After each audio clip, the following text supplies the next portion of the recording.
Hello, friends. I'm your host, Dave Layton, and welcome to Signs of Our Time, discovering America's heritage, one sign at a time. This podcast is designed to provide the story behind the story found on America's roadside historical signs. This week's historical marker is not about a headline, not a tweet, not a trending topic.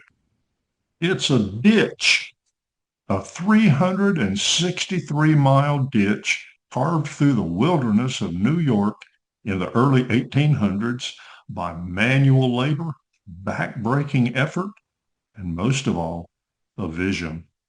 It's the Erie Canal. In 1825, the Erie Canal officially opened, connecting the Hudson River to Lake Erie.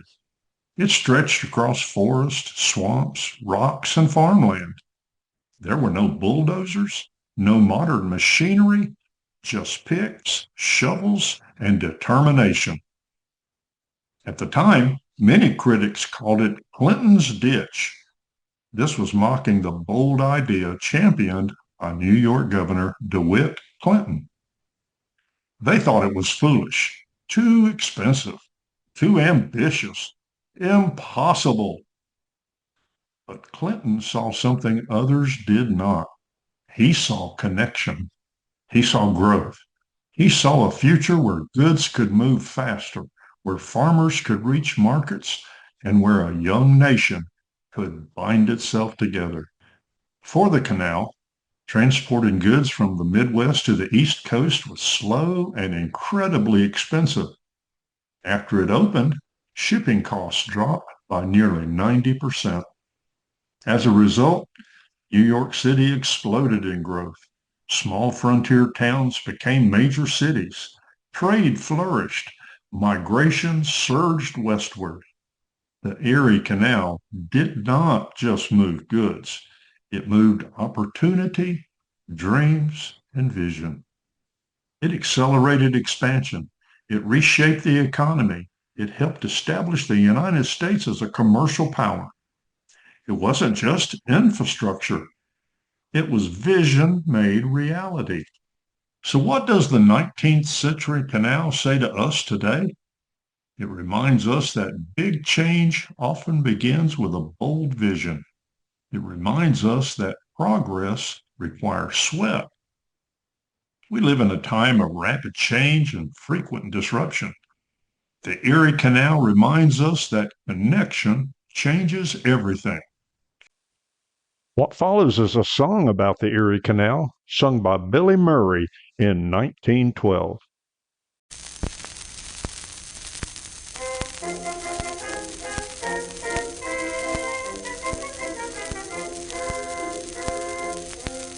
I've got an old mule and her name is Sal, 15 years on the Erie Canal. She's a good old worker and a good old pal, 15 years on the Erie Canal. We've hauled some barges in our day, filled with lumber, coal and hay, and every inch of the way I know, from Albany to Buffalo. Low bridge, everybody down. Low bridge, we must be getting near a town. You can always tell your neighbor, you can always tell your pal, if he'd ever navigated on the Erie Canal. We'd better look round for a job, old gal, 15 years on the Erie Canal. You bet your life I wouldn't part with Sal, 15 years on the Erie Canal. Get up there, gal, we passed that lock. We'll make room for 6 o'clock. One more trip and then we'll go right straight back to Buffalo. Low bridge, everybody down. Low bridge, we must be getting near a town. You can always tell your neighbor, you can always tell your pal, if he'd ever navigated on the Erie Canal. Soon everyone will sing about my old Sal, 15 years on the Erie Erie Canal. It's a catchy ditty about my old pal. 15 years on the Erie Canal. Oh, every band will play it soon. Don Fool Woods and Don Fool Tune. You'll hear it sung everywhere you go, from Mexico to Buffalo. Low Bridge, everybody down. Low Bridge, we must be getting near a town. You can always tell your neighbor, you can always tell your pal, if he's ever navigated on the Erie Canal.